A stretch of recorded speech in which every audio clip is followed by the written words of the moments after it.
Okay, should be live now. Okay, cool. Hi, everyone. Welcome back to another session of Predental Universe virtual shadowing session. Today, thank you guys for tuning in to our presentation today. My name is Tiffany, and I will be helping to facilitate this session with everyone. And thank you, Dr. Kaplan, for taking the time out of your schedule to meet with us. And on that note, whenever you're ready, the floor is yours. All right, thanks, Tiffany. So, as you mentioned, my name is Jessica. I am a pediatric dentist, and when you guys reached out about doing the shadowing opportunity, I thought it was such a great idea. I didn't really think much about it at first. I just said yes because my motto is to never say no to anything really in life. I like to say yes to everything. And then I thought about it more and I realized, wow, this is awesome because I did not, I didn't have a lot of resources when I was applying to dental school. And I didn't know that many people that were applying to dental school. We had a pre-dental club in college, but there weren't that many people. I wasn't that good friends with anybody. And I didn't really have people to give me the 411. I had kind of one person that I spoke to, but I definitely didn't have resources like this. And, it's tough with COVID that you can't go into dental offices and spend a lot of hours chairside, but this is on the flip side, such an awesome opportunity for you guys. So I'm happy to share, real talk. And if you guys have questions, you can stop me or at the end at any point. Okay. All right. So I figured instead of kind of going over cases, I thought that I wanted to share how I got to where I am today because everybody's story is different. Everybody gets to kind of the same place through different routes. And, not that you're going to take the same route that I did, but I think that little bits and pieces of what I've gone through, I can maybe share with you and you guys can take away nuggets from that and, apply certain concepts to your own life and little bits of advice that I have for you to your own life. So I'm going to start way back when I was in middle school. I always loved science and I won my 7th grade science fair. And I knew probably from middle school that I wanted to do something in healthcare and have direct patient contact. My dad was a physician and I really, really looked up to him. He was kind of like a go-to doctor in the community and people would call day and night, asking for advice or help. And he always answered the phone, always did it with a smile, and people were always so appreciative. And we lived in kind of like a small town. And so everybody knew him. And I loved that. I thought that that was so cool, the way that he impacted people so directly. And, people looked up to him and I looked up to him. So I wanted to do something like he did. And so I went through middle school, went through high school, and then went off to college. I went to Emory University in Atlanta, Georgia, and I just kind of went on the pre-med track, started off with Chem 101 and actually had a very hard time with it. I decided to major in neuroscience and behavioral biology because it seemed way less specific versus doing like a chem major or a bio major. It had a lot of prereqs in different and then different sciences, which was nice. I got like a very broad exposure to different things. And then obviously, had to do bio, physics, orgo, all that. So I started off college thinking I was going to apply to med school, but it never really made sense to me. I wasn't sold. I was just kind of like saying I was going to do it to do it. And then one night, my boyfriend at the time, who's now my husband, said to me, "Why don't you be a dentist?" And I was like, "Oh my God, what a good idea." It just kind of clicked and it made perfect sense. Sorry, my dog is growling in the background. It just made perfect sense. And I woke up the next morning, I called my dad, I told him I wanted to be a dentist, and I got in touch with an advisor who actually really didn't help me at all. I thought that they were kind of useless, but I did some research and I figured out, the prereqs were the same for med school. So I was kind of on the right track to begin with. And then The only other thing I think I needed that I wasn't planning to do was to take some art classes. So I just kind of like put that, on the back burner, but knew I had to sign up for like a sculpture class or something like that, which I actually really did enjoy. And I loved the art classes that I took in college.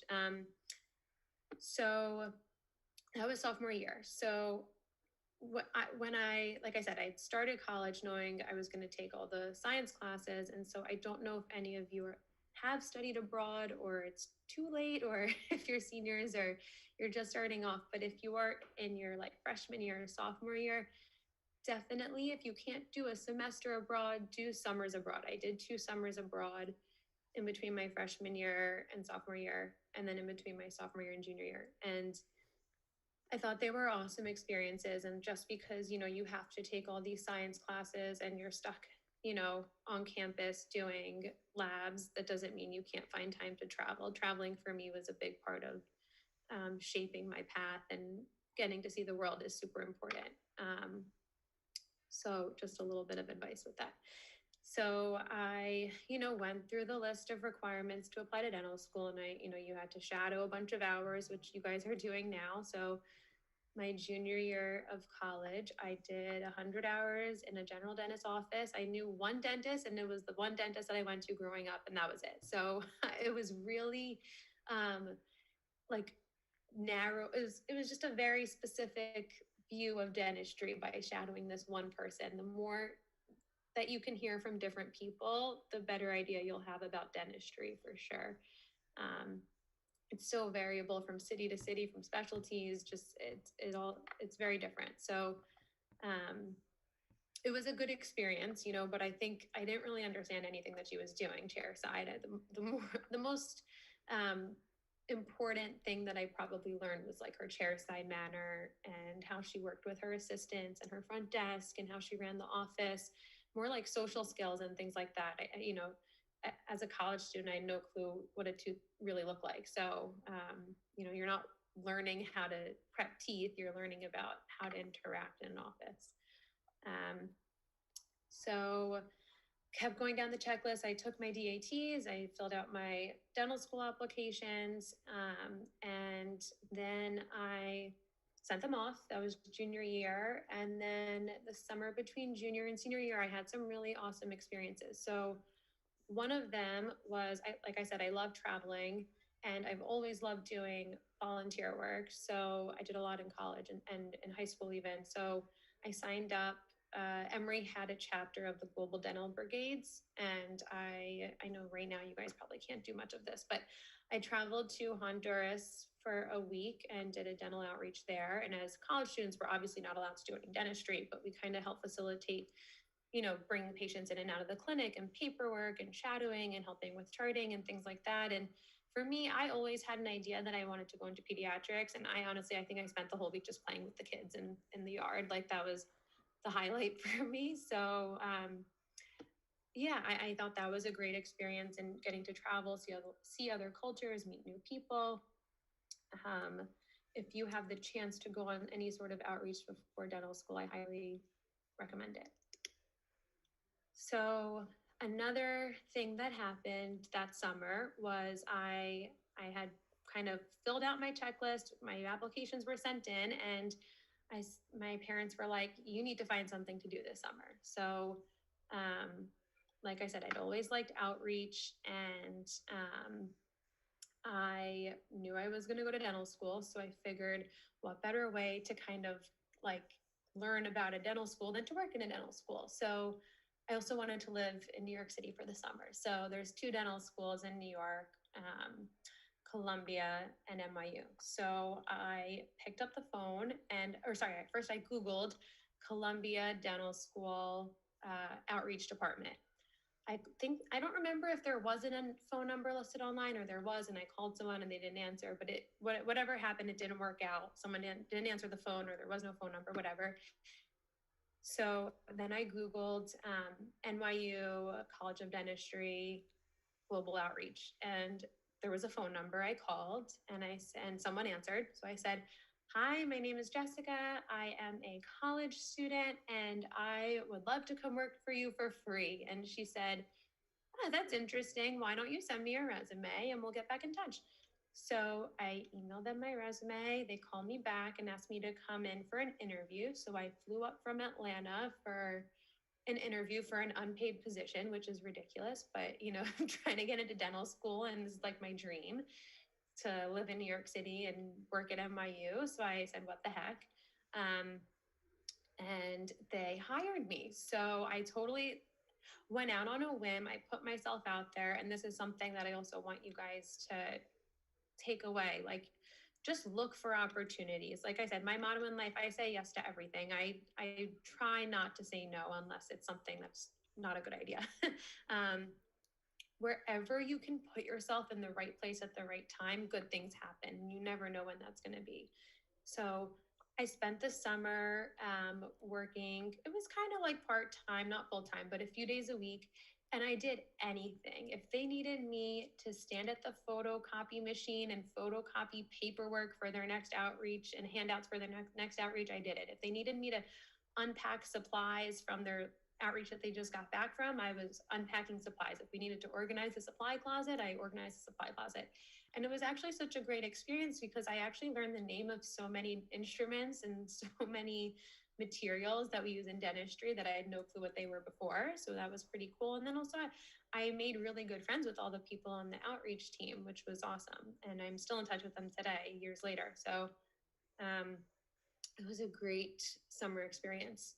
And then another thing that I did that summer, which I would highly recommend, is at UMDNJ, or now it's Rutgers, I think.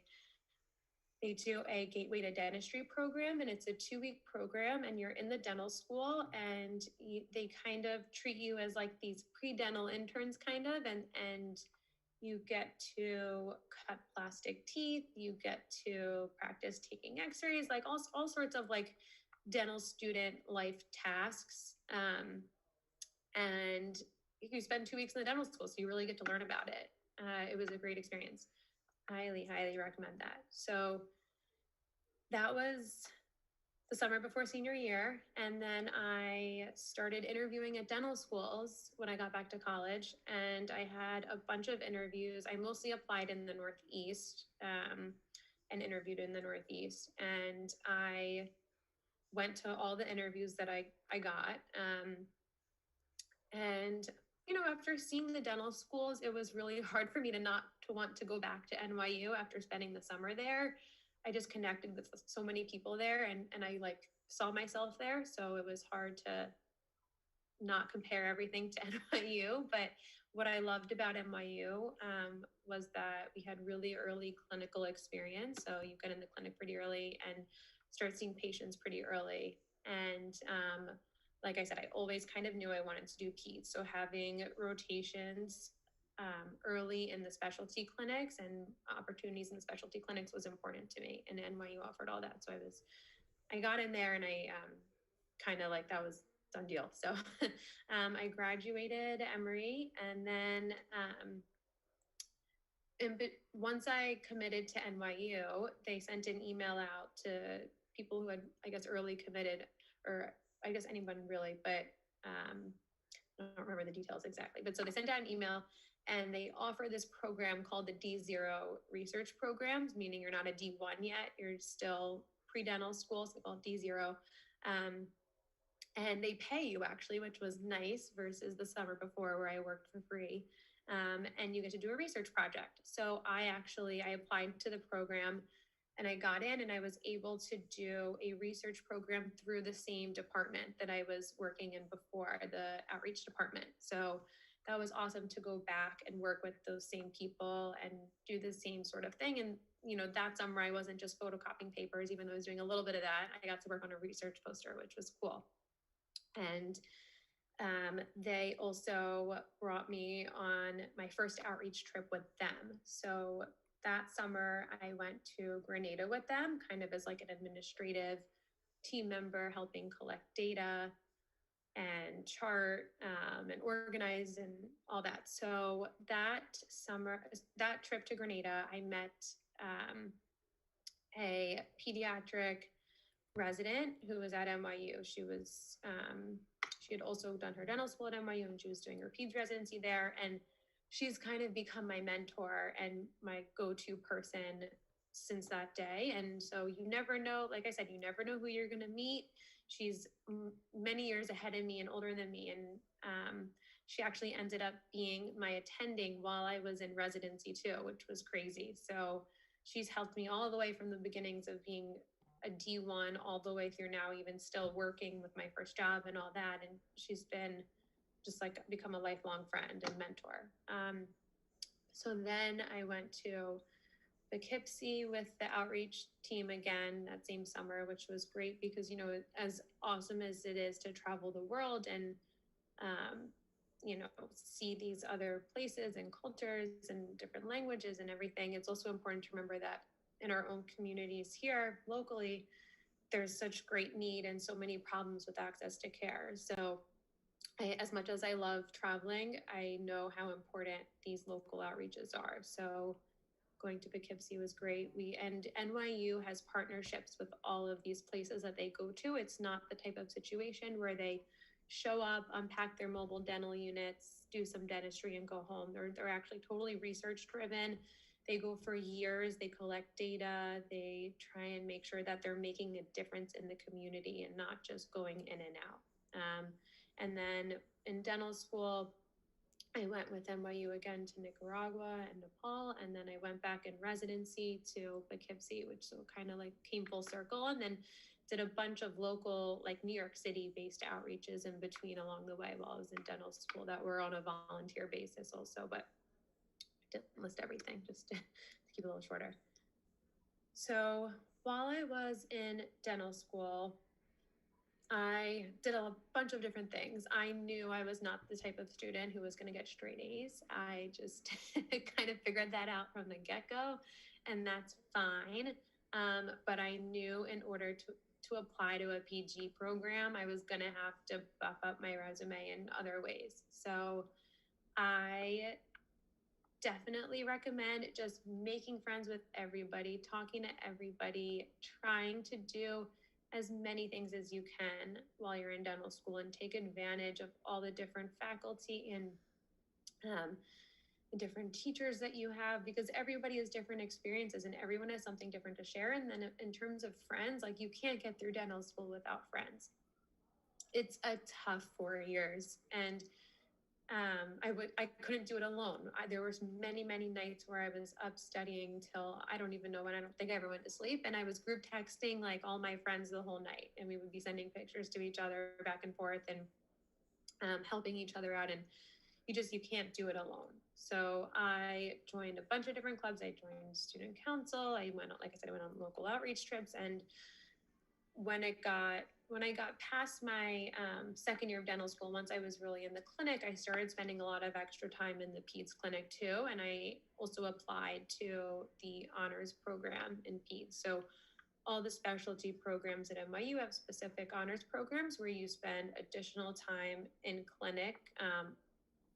So it's not in place of your regular requirements or regular rotations or clinic hours. It's an additional commitment. So it's a lot of extra work, but it's well worth it because you get to spend more time with the attendings there and the residents and get advice from people. And they also all those people really helped me with my PG program interviews and applications and that whole process. So I applied for residency from dental school in my third year and started interviewing, and I kind of learned pretty quickly what I liked and didn't like about different PG programs.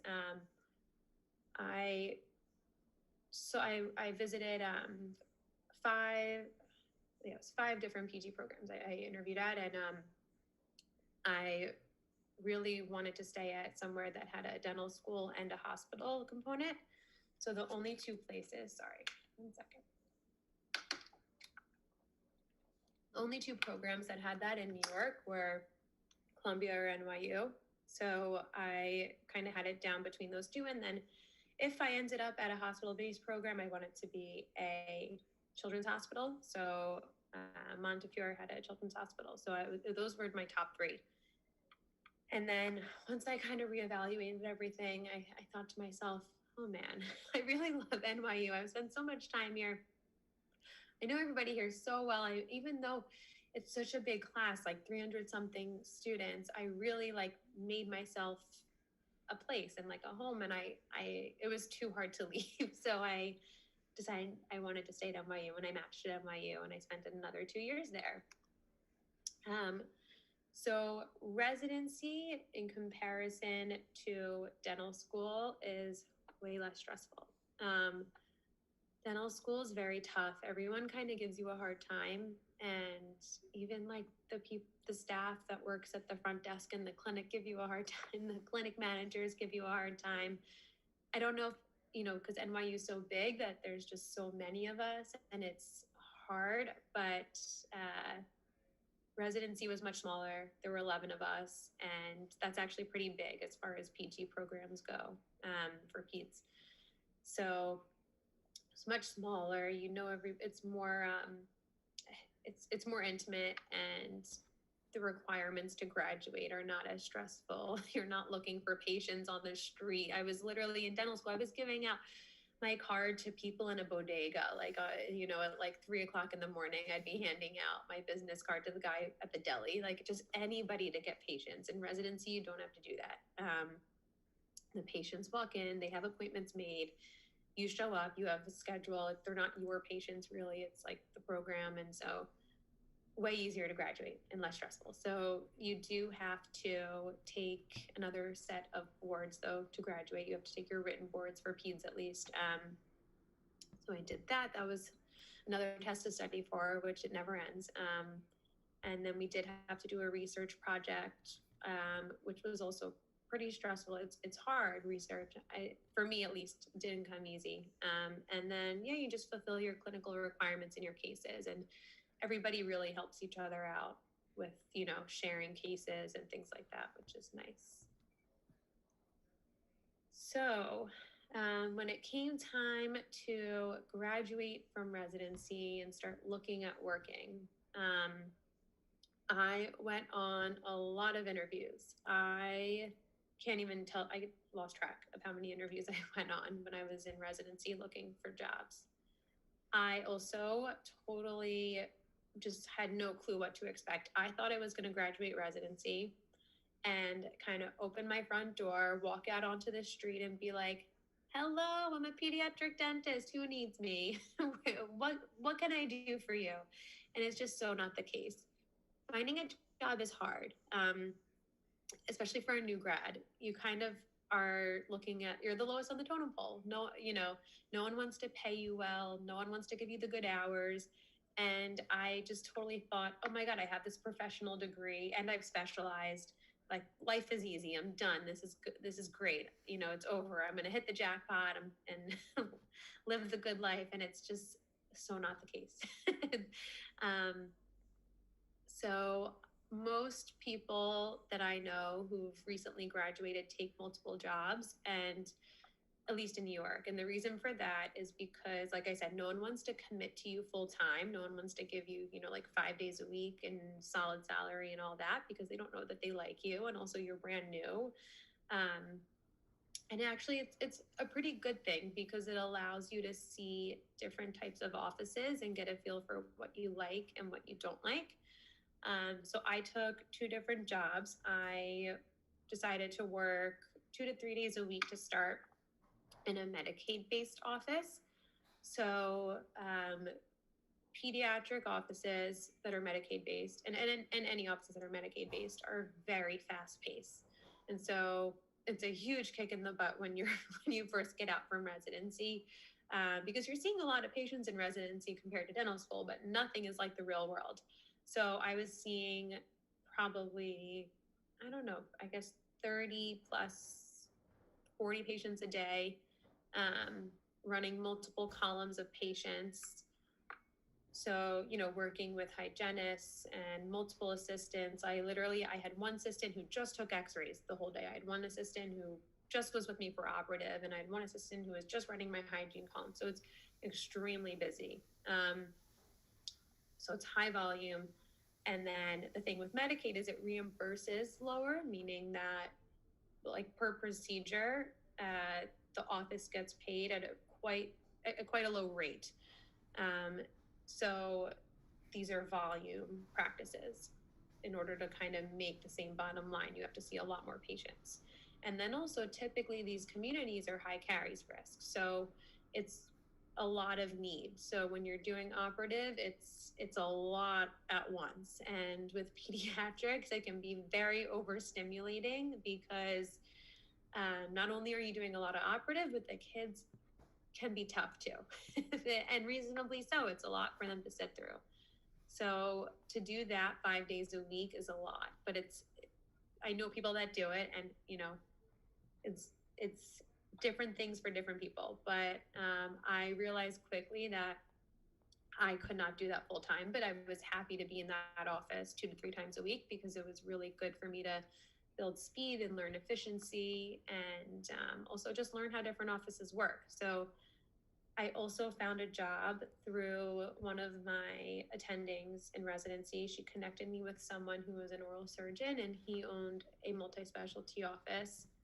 And he had a pediatric dentist currently working there at the time twice a week. And he wanted someone to come in and help build up the office for another 2 days a week. So this was the total opposite of what I was doing in the Medicaid office. I was basically starting patients starting the columns for peds that day, kind of like from nothing in a way. And that was a PPO, fee for service office. So much higher reimbursements and lower volume and lower caries risk. So in that office, I don't even work with a hygienist. I actually do all my hygiene myself, which is pretty uncommon, but because we're not as busy there, we just don't need it. And the reimbursements are much higher that it's actually pretty crazy to think about when I make the same amount of money seeing like 30 patients versus like sometimes less than 10 patients. So the working world of dentistry is all over the place. And that's why it's helpful to talk to different people who are in different places and have experienced different things, because it'll help you kind of figure out what you want to work towards and like what your goals are. So a lot of different pros and cons of both offices. And I know that a lot of new grads work for dental service organizations, the DSOs, and that's also a good way to, if you're going to not do a residency, to kind of get that experience with a lot of volume and seeing a lot of patients. And so what does my day look like now? So once COVID hit, I couldn't work, which was crazy because I went through so many years of school and training, and I just started working and my office shut down. Both offices shut down. So I was out of work for 3 months. And then when I did go back to work, I only went back to the office that is the multi-specialty office, the fee-for-service PPO office. And it just had reasons to do with COVID and just life changes and things like that. I'd still like to go back to a Medicaid office once or twice a week, but just transitioning right now, trying to get settled still. So it's an interesting practice. Like I said, it's very low risk. And a lot of that is based off of geographic area. So it's on the Upper East Side of New York City. It's a well-to-do area. And so the kids just have way less cavities. And we spend a lot of time, and pediatric dentists just in general spend a lot of time doing prevention. That's a lot of what we do. And the parents really care a lot about it, as they do in any office. But when I was working in the Medicaid office, I wasn't the one doing the talks with the parent, just because they needed me in the operative chair more. They needed me doing other things. So it was the assistants or other people doing that. And I actually really enjoy doing that. So that makes me happy when I get to see the changes that I'm helping create in these patients' lives, versus in the Medicaid office, there's someone else doing it usually. And so I don't get to see my direct, change that I'm causing, which is part of the reason why I got into peds. So when we do recalls and new patient exams. So we go over everything. We go over their social history, their dental history, any habits that they have. So even things like thumb sucking, pacifier use, bottle use, breastfeeding, those are all things that impact dentition and their oral health. And a lot of time parents don't realize that. So it's important for us to talk about it with them. We go over home care, obviously, meaning, brushing, flossing, extra things that they can be doing to make sure they're, staying low caries risk, or reducing their caries risk. Diet is a really big thing in dentistry. And then anticipatory guidance. So what to expect over the years this is very big in pediatrics. General dentistry, I'd say, not important at all with adults. But anticipatory guidance is important with kids. So you're telling the parents, okay, he's 2 years old now. He has almost all his baby teeth. And then in the next 6 months, he'll have them all. When they turn 6, they're going to get their new set of molars. Their teeth are going to start falling out. So you kind of have to give them a play-by-play of what's to come. And they appreciate that. It's helpful. So I also always demonstrate, because I said, I don't work with a hygienist. I do everything myself, which I kind of enjoy doing. So I hand them the patient mirror, especially the teenagers. I hand them the patient mirror, I hand them the toothbrush, and I say, show me how you're brushing at home. And we go over ways on how they can do a better job. Prevention also includes sealants, fluoride. We do. A lot of times parents will be hesitant with the younger ones to do traditional restorations. And so we'll do aggressive fluoride, basically. We have something called SDF, which stands for silver diamine fluoride, which is just a very high concentration of fluoride. It's a new thing in pediatric dentistry, but at the end, if you have questions, we can talk about it. I'm going to skip over it for now. And then in terms of operative behavior management is really big with kids. So there's a lot of different ways that we do that. We have different techniques that we do just chair side with them. And then also if we need to, we use pharmacological behavior management. So nitrous oxide, sometimes we do general anesthesia. We actually have a whole basically accredited operating room in our office, and we bring in a pediatric anesthesiologist, and we do cases probably once a month with the anesthesiologist. So the kid gets intubated and we do all their dentistry at once, and then they wake up, go home same day, and everything's done. So that's good, especially for younger kids who have a lot of cavities, or for older kids with special needs. Sometimes we'll have to do general anesthesia once every few years for the kids with special needs, in order to just maintain everything. If they won't, I have kids that can't even come in the office. I basically see them from the street. They sit in their car and I kind of say hello, and then we schedule them a sedation after I talk to the mom.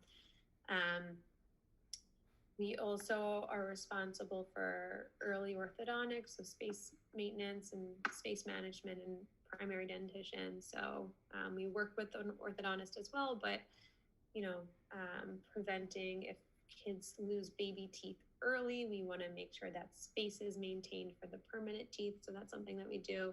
As I mentioned before, sedations are also, it depends on kind of the area geographically that you work in.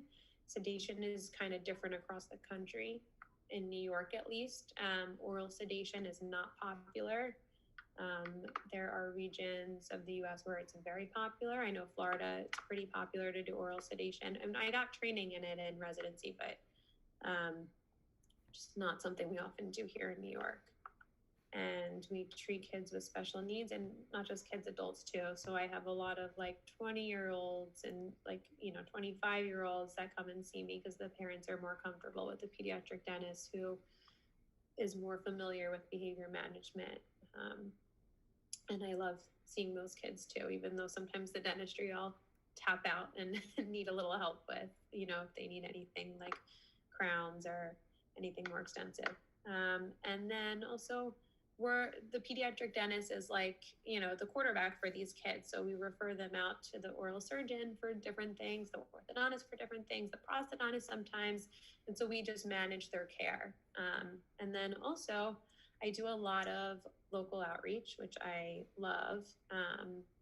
I go to daycare centers, I go to schools, and I go over hygiene with them and home care and do like fun presentations and all that. And that's very fun for me. And then also we handle emergencies. So a kid knocks their tooth out or fractures their tooth, or they have a swelling or an abscess. We take care of all of that. So I put in a case. We don't have to go over it. If you guys want to, we can. I was going to skip over it unless you want to add more time. If not, we can go to questions. I'll leave it up to you guys. Yes, could you please go over it? Yeah, sure. So it's just a very quick case. So we had an emergency. Was an 8-year-old kid, and his brother pushed him on the playground and he fell, fractured a front tooth. And so we have to, whenever kids come in with these immature permanent teeth, and what I mean by that is that the roots are not fully developed, we have to be really careful because we want the vitality to continue in that tooth. And if the nerve is exposed, then different treatments are indicated. Luckily, in this case, the nerve was not exposed. So we put a special type of restorative material to help in case there was any like movement in the root and possible loss of vitality, to kind of help sedate or help repair the exposed part of the tooth. And yeah, so then this kid is in transitional dentition. It's partial primary, partially permanent teeth in his mouth. So he'll need another restoration in the future once things are more permanent. His teeth are fully erupted and everything. But for now, he was sent home with a semi-permanent restoration. And if you guys have any questions, you can reach out to me on Instagram, as Sherry did. It's a good way to get in touch with me. And then I'll just take any general questions that you guys have. Okay, thank you, Dr. Kaplan, for taking the time to be with us today and for this amazing presentation. It was really interesting to learn about your experiences and the case as well. So we have a few questions in the chat, and is it all right to ask you now? Yeah, absolutely. Okay, so the first question is, do all dental schools have honors programs, and do you apply for this when you're in dental school? So, I don't know if all dental schools do. I would assume anywhere that has specialty clinics in-house, meaning like in the same building and like they work closely with them, I would assume that they have something similar. If they don't call it an honors program, they might call it something else. But it's something that when you're interviewing for dental schools, you can definitely ask about. The other thing though is when you are interviewing, the interviewers do not want to hear that you want to specialize. So even if you really do want to specialize, which I knew I did, you kind of have to keep it hush-hush and be like, oh, I might be interested in peds, but I'm going to keep an open mind. Like you kind of have to say the right thing and know how to play it. So you could say like, I'm thinking that I might want to specialize. Do you guys have honors clinics? And then it is something that you do apply for while you're in dental school. I think I applied my 3rd year, and then the program was my 4th year.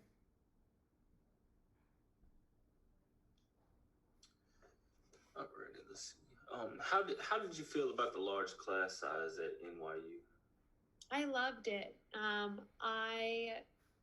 So there's like 300 something students, and they break you up into these smaller subgroups. So my group was about like 20 to 30 students, and you're with those same students basically from the first day of D1 all the way until you graduate. And so all your lab classes, you sit next to the same person for 4 years basically. And for all your labs, and then your clinic times, you're always with those people. And so I made really, really, really good friends with about like a small group of the bigger group, which was like 30. And I could not have gone through dental school without them. And you're like forced to make friends with all these people. But then also, if you don't like anyone, you can make friends with people in other subgroups or other sections too. So, and I had friends from all different sections, but you get close with the people that you sit with every day, because you kind of you commiserate together. And so, I made friends easily with that. And then also, I think it's nice that it's so big because there's so many different types of people from all different backgrounds. There's international students, which is cool. And you get to meet all different types of people. And because it's so big, there's so many different opportunities. Like, I feel like maybe with a smaller school, there'd be less clubs or less things that, types of activities that are available to you. But because it's so big, everybody's interested in something different. So there's just an endless amount of opportunities.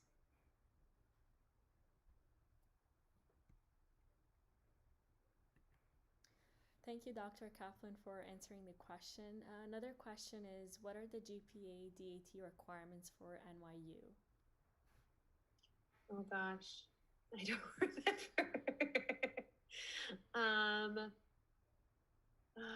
You can also and I'm sure it's changed because I applied and started dental school in 2013. So it's definitely, I doubt it's the same, but I want to say, they wanted your DAT to be around 20. Does that sound right?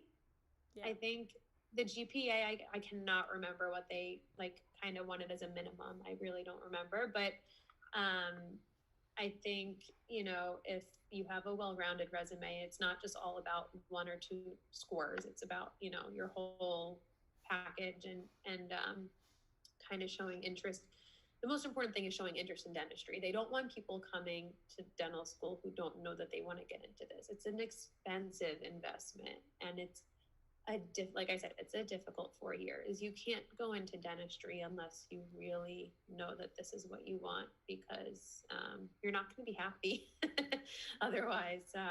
This is not like a golden ticket. Like, it's, so they want people who want to be there, and showing interest in being a dentist, I think, is actually the most important thing. Thank you, Dr. Kaplan. And the next question is, what resources did you use to find jobs? So word of mouth actually was the best resource for me, which is why I wanted to stay at NYU, because like I said, it was a bigger program as far as peds go. So I knew that there would be a lot of different attendings when the time came for me to find a job, that they would hopefully help me find one. And so that's kind of how it worked out for me, was like their friends, or they knew of someone that was looking or something like that. And but I do know that there are websites like Indeed and things like that where you can look for jobs, but the best jobs are word of mouth. Kind of tagging along this question, when you started looking for offices to work at after your residency, were you looking for anything in particular? No, I did not know what I wanted actually at all. And my dad always says this to me as this saying, you only need one. Like, you only need one dental school to get into. You only need one residency program to get into. You only need one job. And so I was not sure what I knew I wanted to actually work in multiple offices, but beyond that, I wasn't sure, because I wanted to figure out what I liked and didn't like. And so I think, just having an open mind is the most important thing when you're looking for jobs, because you actually really don't know what you're going to like and not like until you're actually in it. Thanks, Dr. Kaplan. Let's see. So what techniques do you use when working with special needs patients and difficult children? Okay, it's a long question, a long answer. Let me think of how to keep it kind of short. So there's something that we call tell, show, do, which is like a basic principle in pediatric dentistry. So you tell them what you're going to do, you show them, and then you do it. So meaning like, okay, we're going to count your teeth. Meaning I'm going to do an exam. So you tell them we're going to count your teeth. I show them the Explorer, and I actually I'll show you, like, if my pen is the explorer, I go like this with their finger. We're going to go 1, 2, 3, 4, 5. And I let them hold the explorer and I let them count my fingers. And we practice that. And then we do it. And that actually is like the first thing I do with most patients. And it works really well, the new ones or the younger ones. As far as special needs, it's a really big spectrum. So like I said, I have some patients that I can't even see in the office because they won't step foot in the office. So I literally wave to them, they sit in the car, and then we schedule their sedation. And then there's some that will come back and they will sit in the chair and they do amazing and they take x-rays, but they're afraid of sharp objects. So, I can't put an explorer in their mouth. It's hard to answer that question, in like a few sentences. But, I'd say the most important thing is that you treat each patient individually and you work with the parents and the kid to figure out what works best for them.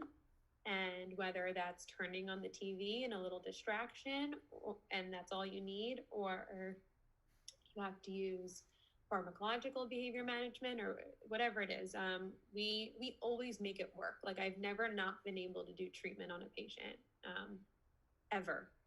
Like, there's always a plan B, C, D, E, F, G. There's always something that you can do. So that's probably the best way to answer that. I don't know if that was a good answer or not.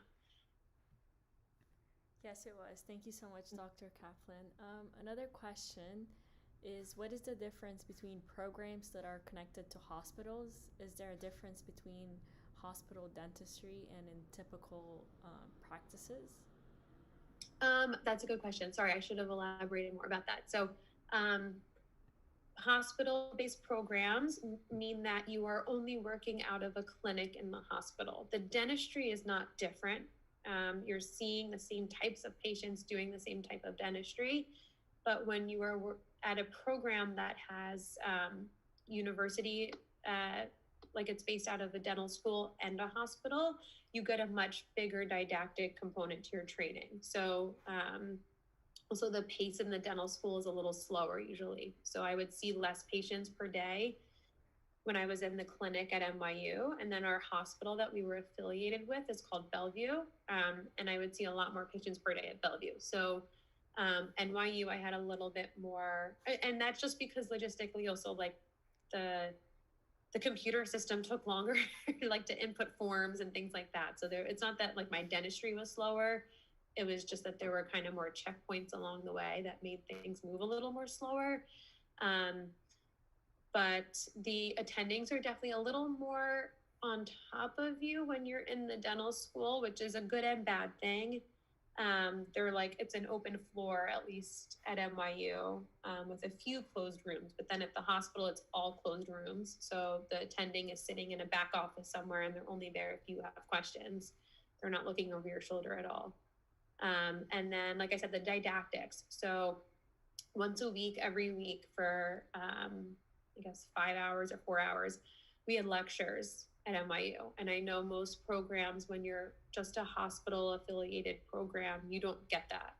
You do have some sort of didactic component, but not as comprehensive. And I felt like it was really helpful with studying for boards and prepping for boards and helping with our research project and things like that. We got a lot of awesome lectures, and I learned a lot in those lectures, and we did a lot of case presentations. So we would all share cases every week about things that we were doing in the clinic, and you get to learn a lot from your co-residents as well. So it's not just attendings doing the lectures, it's your co-residents too. So and then that puts pressure on you also to like put these cases together, and so it also helps you build a portfolio. So when not that anybody asked, but when I was applying for jobs, I did have a portfolio of a bunch of work that I had done because I was forced to do it in residency.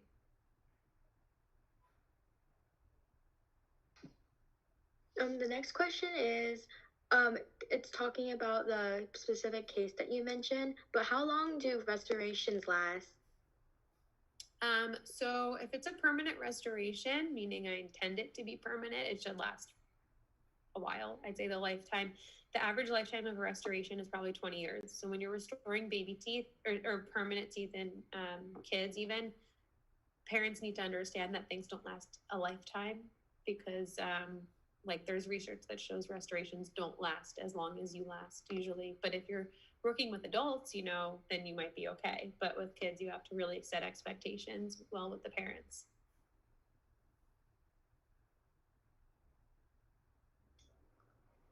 Thanks, Dr. Kaplan. How do you handle criticism from, let's say, like your patient's parents of your work? Meaning they don't like the final product? Yeah, I guess like maybe a mother saw an issue or had an issue with something that, you know, she didn't agree with, maybe. Like the way that I'm speaking, or like the physical work? Yes, that's a good question. I guess more so on the physical work, I guess. So I've never really had someone critique the finished product. I'm always very clear about expectations when I do any work of what anything is going to look like. Whenever I do a stainless steel crown, I show them a picture of it first so they know exactly what it's going to look like. Whenever I do a white filling, I tell them it's just going to look the same as it already does. So I've luckily never had an issue with that, because I just kind of, I make sure that they know what they're consenting to before we do anything.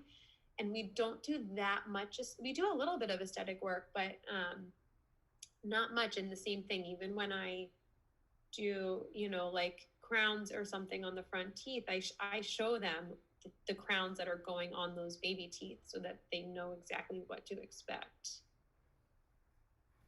I've definitely had criticism as far as like the way that, you know, I've spoken to them or the patient.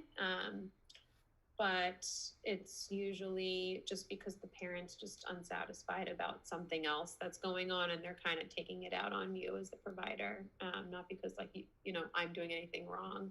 And then actually in the office that I was working in the Medicaid office, my Spanish is not great, and it was a mostly Spanish speaking office. And so I felt like it wasn't a good fit for me, because as a pediatric dentist, parents really, really need to trust you. And it was hard for me to get them to trust me when I wasn't the one that was explaining to them exactly what was going on. So I know that if I work in a Medicaid office again, and it's that busy, and I'm seeing that many patients, I need to be able to speak the same language as the parents, because I think that's miscommunication is always a problem. Pediatrics are not, but especially when you're talking to parents and it's their precious child in the chair. So yeah, absolutely. Another question is, someone's asking if you can provide some tips in regards to developing effective study strategies for prerequisite dental courses. Oh gosh, this is a long time ago. I always worked well off of a schedule. So like if I had a test coming up, I would kind of backtrack and say, okay, I need to start studying this day because I have like this many chapters that I have to go through. And I would try, and I was a big fan of like rewriting my notes. Everybody's study habits and what works for you might not work for me, and vice versa. But I used to rewrite things a lot. So I used to rewrite notes or like outline chapters, things like that. And then I know a lot of classes are podcasts now, like things are being recorded. So even like re-listening to the lectures was always helpful for me. And then another thing that I did for not every class, but certain classes was, I remember Emory had free tutoring services, and for organic chemistry, I had a tutor, which was great because they just kind of would like go through problems with me. And we would work through them together. And I thought that was really helpful.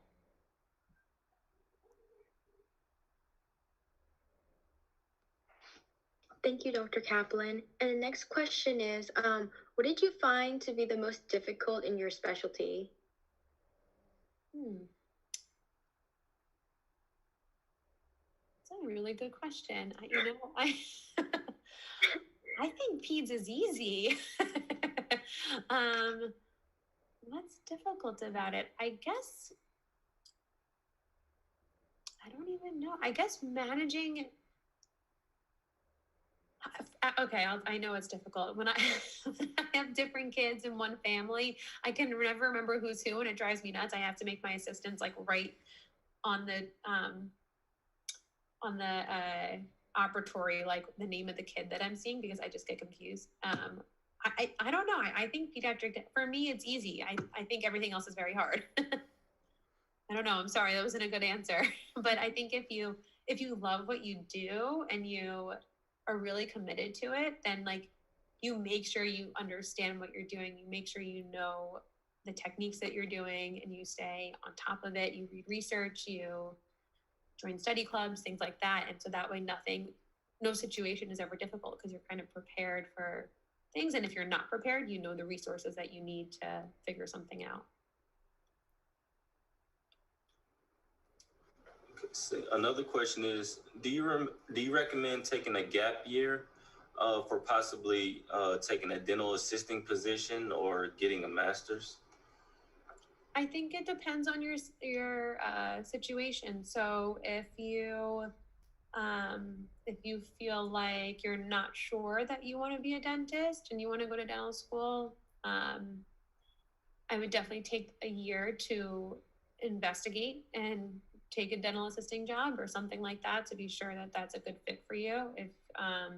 If you feel like you aren't a strong applicant for whatever reason, whether it's like you only decided really late that you wanted to be applying to dental school, or maybe your GPA isn't strong for whatever reason, then maybe. But I don't think that dental schools really don't like.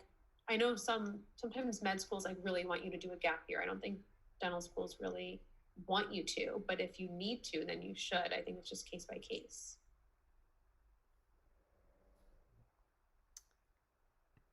Thank you, Dr. Kaplan, for that. Another question is, how did you pay for schooling and handle debt?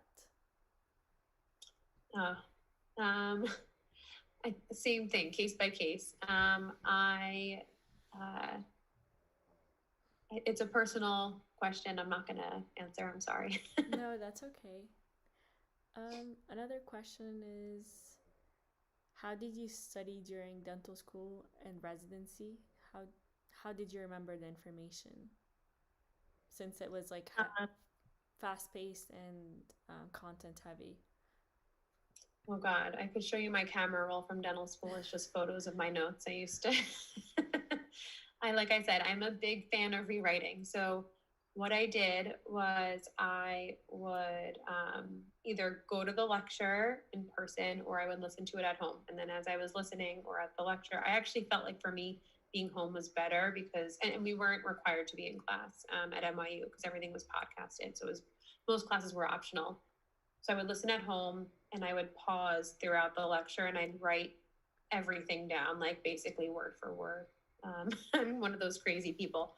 And then I would, once I went through it once and I listened and I wrote everything down, I would like kind of rewrite and like recondense everything into a shorter version. Oh my gosh. So I used to literally, I would type it in one color, like what the professor was saying.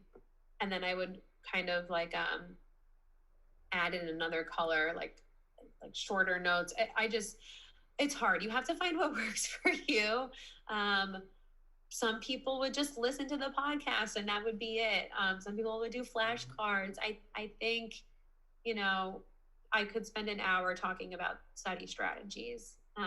If you have questions, you can DM me, but I think if I start going into it now, I'm going to go down a rabbit hole of studying and lectures. But the most important thing is understanding concepts. So when you're listening to the lecture, like you can rewrite all you want, but if you don't understand it, it's not going to help. So for me, in order to understand the concept, I had to like re-say what the professor was saying. So it took me a lot longer. You know, you have to know what works for you. Like some people work better by listening. Some people learn better by writing. Some people have to talk it out. So like, you know, sometimes, and I would do that with my friends also, talking it out. Like we would do like phone calls for like hours where we would sit and like talk through the notes. And so that way we would make sure we were all understanding the concepts, and we would like kind of quiz each other as we went through it. But it is fast paced, and the most important thing is to stay on top of everything. So NYU, at least, I don't know how other dental schools work. I can't even remember, but they throw like all these different classes at you, and they all stop and start at different times. And then you get kind of like whacked with a final like 6 months later, which is crazy. So if you're not on top of like listening to lectures and notes and things like that, you're going to fall behind, and then it's going to come back to bite you. Well, thank you so much, Dr. Kaplan. That was our last question for the night. We really appreciate your time and sharing all your advice of your dental journey and things to expect in dental school. Again, I'll go ahead and post the session quiz in our GroupMe chat. Just give us a few minutes. We'll go ahead and post that. Again, thank you so much, Dr. Kaplan, for your time. Yeah, of course. I'm happy to answer any other questions offline. If you want to talk study strategies, I can definitely help you figure out what works for you. Like I said, it's a general, hard to answer on a general basis. You guys can send me DMs if you want. Feel free. Thank you, Dr. Kaplan. Have a good night.